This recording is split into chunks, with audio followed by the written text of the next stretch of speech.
Hello, welcome to smart tankers WBCS 27 May 2020 the Anandabazar পত্রিকা থেকে আমরা ইম্পর্টেন্ট আর্টিকেল ডিসকাস করব। দুটো আর্টিকেল আমাদের ইন্ডিয়ান ইকোনমি থেকে থাকবে এবং একটা আর্টিকেল আমাদের আমফান থেকে নিয়ে থাকবে। একই রকম আর্টিকেল আসছে, খুব ডিটেলে আমরা ডিসকাস করব না, একটু আমরা হাইলাইট পোর্শনগুলো দেখে নেব। তো দেখো, রিজার্ভ ব্যাংকের গভর্নর শক্তিকান্ত দাসের একটি কথা বললেন, যেটা একই সাথে প্রত্যাশিত এবং অপ্রত্যাশিত। তিনি জানালেন, বর্তমানে ভারতীয় অর্থব্যবস্থার আর্থিক বৃদ্ধির হার ঋণাত্মক হওয়ার সম্ভাবনা। তো কথাটি অতি প্রত্যাশিত। আমরা অনেকদিন ধরেই শুনছি আমাদের দেশের অর্থনীতির হার, জিডিপি হার নেগেটিভে যাবে। তো এটা তো প্রত্যাশিত ছিল, এটা সকলে জানতো, কারণ সরকার পক্ষ ব্যতীত সরকারই শুধু মানছিল না, বাকি সকলেই জানতো এই কথাটা। এবং অপ্রত্যাশিত কারণ বলতে, মুখ বুঝিবার অভ্যাসটি ত্যাগ করে সরকার পক্ষ যে বিপদটিকে স্বীকার করতে পারবে, সেই ভরসা ক্রমে ক্ষীণতর হইতেছিল। তো সরকার পক্ষ যে বিপদটিকে স্বীকার করতে পারবে সেটা কিন্তু বোঝা যাচ্ছিল না, কিন্তু ফাইনালি সরকার পক্ষ স্বীকার করে নিল, সেটাই হচ্ছে অপ্রত্যাশিত। আচ্ছা, ব্যাংক জানিয়েছে যে পরিস্থিতি মোকাবিলা করার জন্য রেপো রেট এবং রিভার্স রেপো রেটকে আরও কমানো হলো। আমরা জানি, আগেও আর্টিকেলে ডিসকাস করেছি, যথাক্রমে 4% এবং 3.35%। ঠিক আছে, এখানে ভুল আছে, 3.5% হবে না আই থিঙ্ক। ঠিক আছে, তো যাই হোক, আমাদের কি পলিসি রেট, যেটা রেপো রেট, সেটা কিন্তু ইম্পর্টেন্ট রেট, সেটা জানলেই হবে। তো রেপো রেট যেটা 4.4 ছিল, সেটাকে কমিয়ে 4% করা হলো এবং আর্গুমেন্ট দেওয়া হলো যে এটাও যদি কমানো হয় তাহলে ব্যাংক আরও বেশি করে ঋণ দেবে এবং রিজার্ভ ব্যাঙ্ক অফ ইন্ডিয়ার কাছ থেকে ব্যাঙ্কগুলো খুব কম সুদে ঋণ পাবে এবং সেই ঋণটা আগে কনজিউমারদেরকে তারা দিতে পারবে।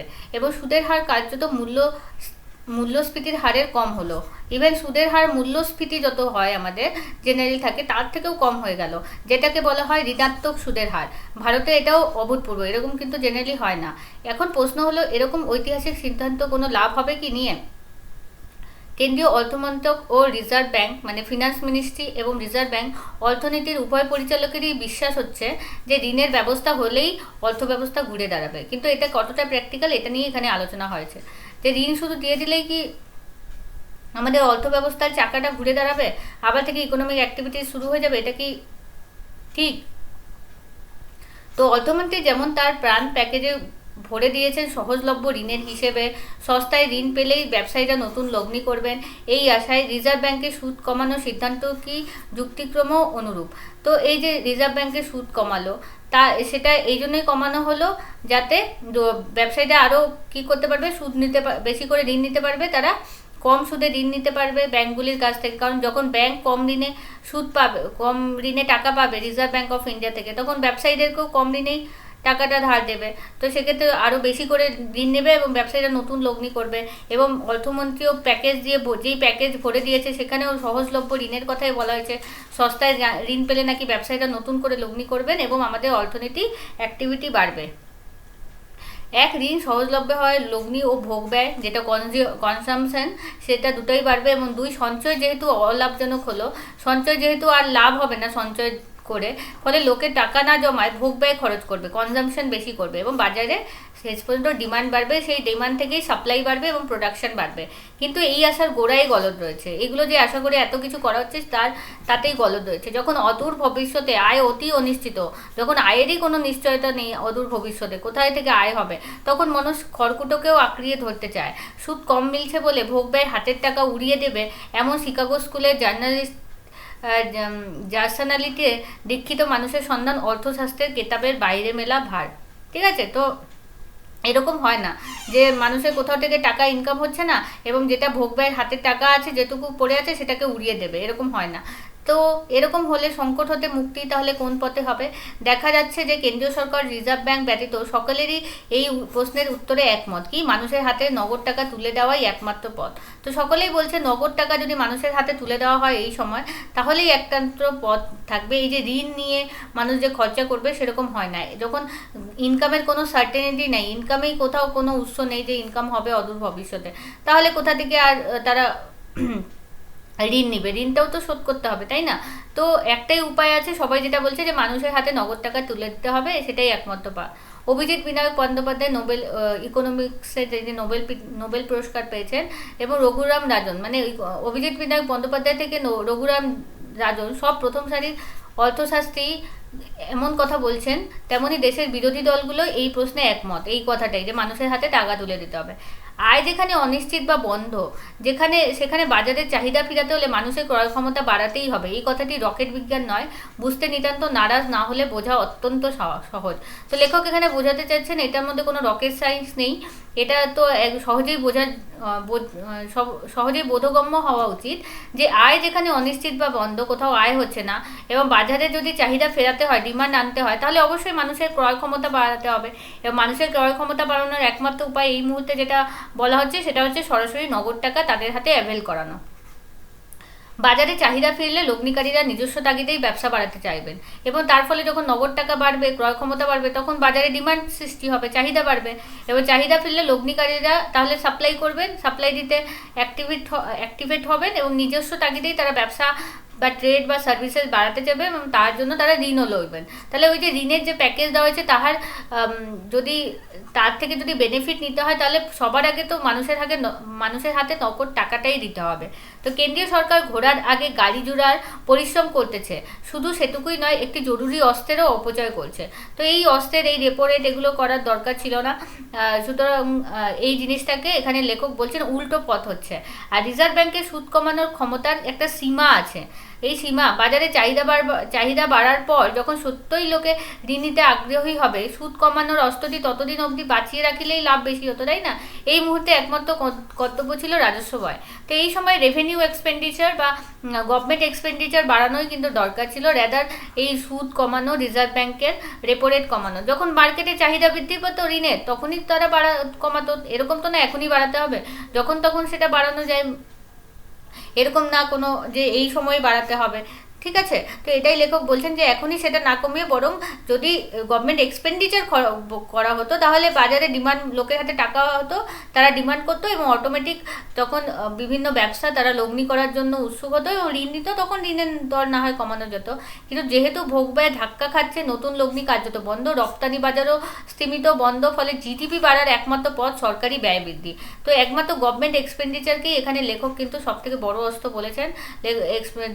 গভর্নমেন্ট এক্সপেন্ডিচার মানে গভর্নমেন্ট বিভিন্ন প্রজেক্টে এক্সপেন্ডিচার করো, সেটা এমজি এনআরইজি হতে পারে, নারেগাতে ডাইরেক্ট মানুষদের ক্যাশ ট্রান্সফার হতে পারে, মানে বিভিন্ন পলিসির মাধ্যমে যত খরচ বাড়ানো হোক মার্কেটে গভর্নমেন্টের দ্বারা, এবং তার ফলে কিন্তু যে ভোগ ব্যয় কনজামশনটা কমছে সেটা বাড়বে, এবং লগ্নিও বাড়বে, এবং রপ্তানি বাজার এগুলো সব কিছুই কিন্তু আবার থেকে কিন্তু শুরু হবে।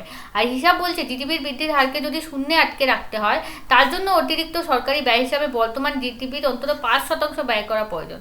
তাহলে আমাদের জিডিপির হারকে যদি শূন্যতেও আটকাতে হয়, যদি নেগেটিভে না নিয়ে যেতে চায়, যদি শূন্যতেও আটকাতে হয়, তবুও এখন যদি আমাদের সরকারি ব্যয় যদি 5% করা হয় জিডিপির, তাহলে সেটা একটু হলেও কাজে দেবে।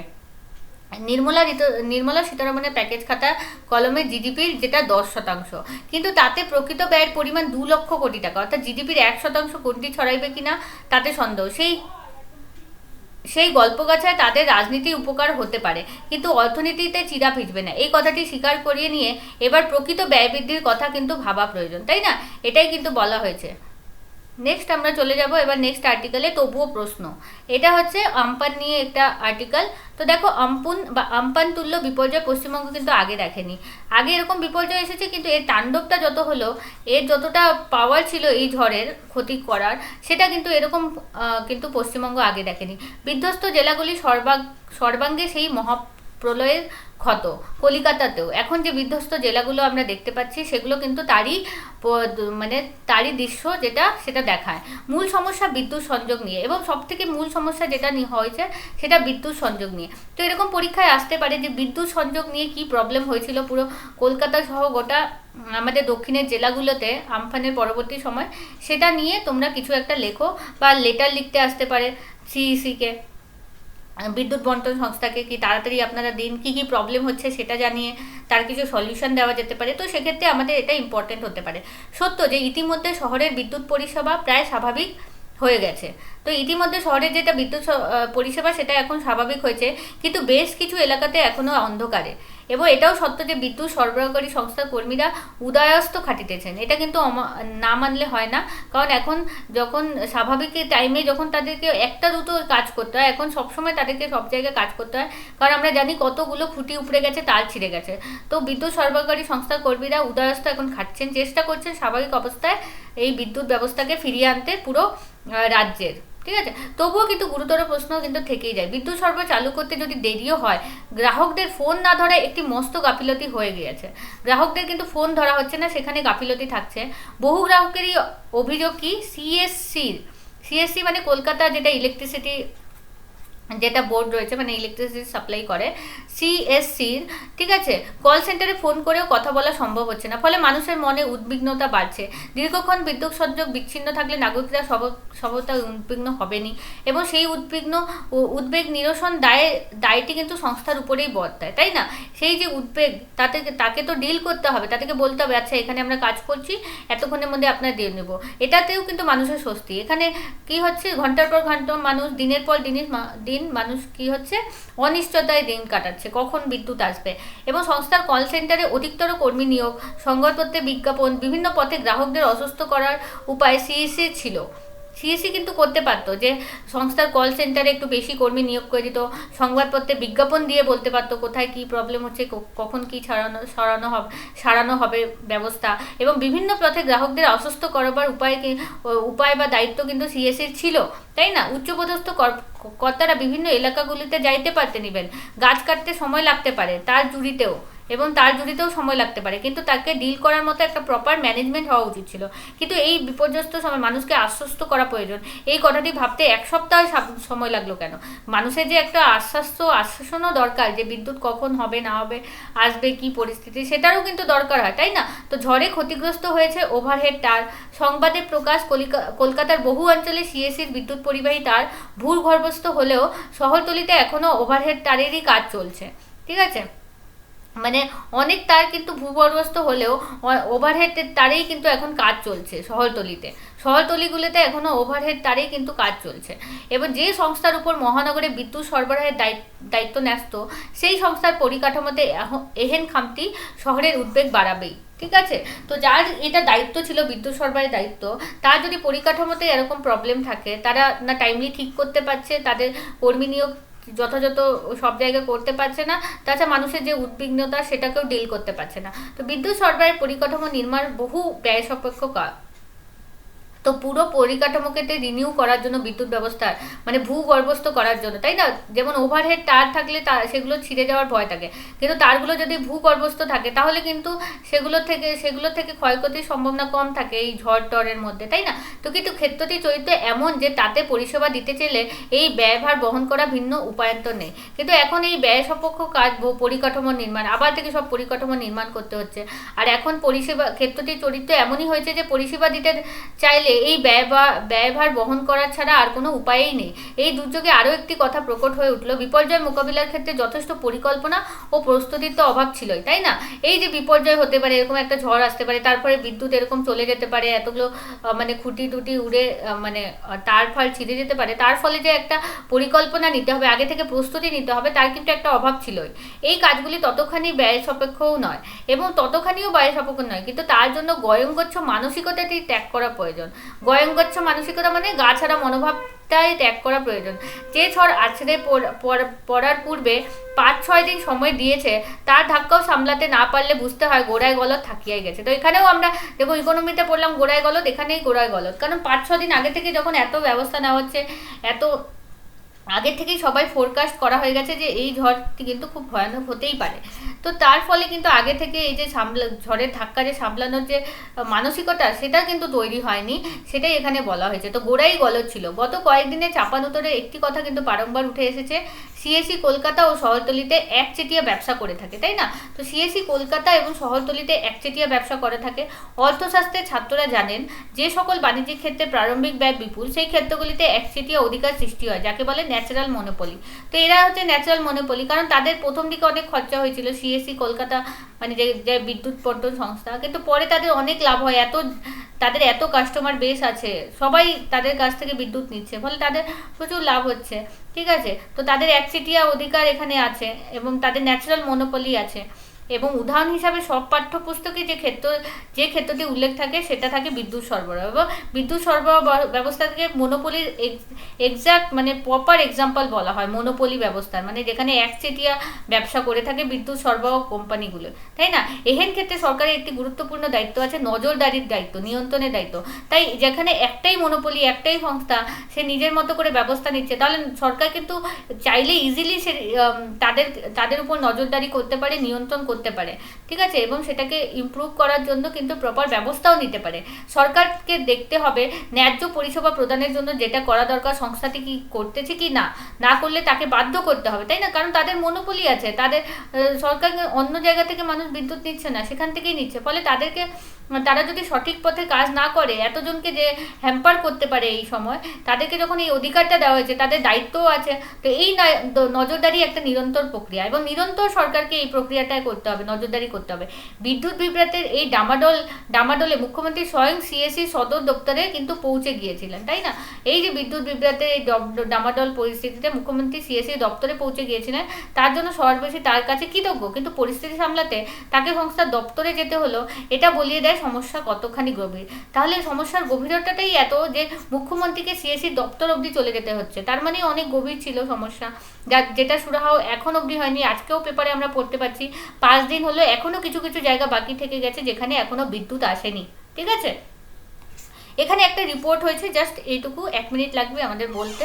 এই চলতি অর্থবর্ষে ভারতে অর্থনীতির সংকোচনের পূর্বাভাস দিয়েছে একের পর এক মূল্যায়ন ও আর্থিক সংস্থা, এবং এক কদম এগিয়ে গিয়ে মন্দার ইঙ্গিত দিয়েছে এবার যে উপদেষ্টা সংস্থা, সেটা হচ্ছে গোল্ডম্যান স্যাক্সের রিপোর্টে।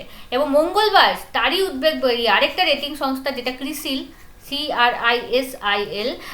সে বার্তা দিয়েছে ভারতের ইতিহাসে সব থেকে ভয়ঙ্কর মন্দা সম্ভবত এই বছরেই দেখতে হতে পারে। এই বছরে সব থেকে ভারতের ইতিহাসে যত মন্দা হয়েছে, সব থেকে খারাপ মন্দা এই বছরেই দেখতে হতে পারে।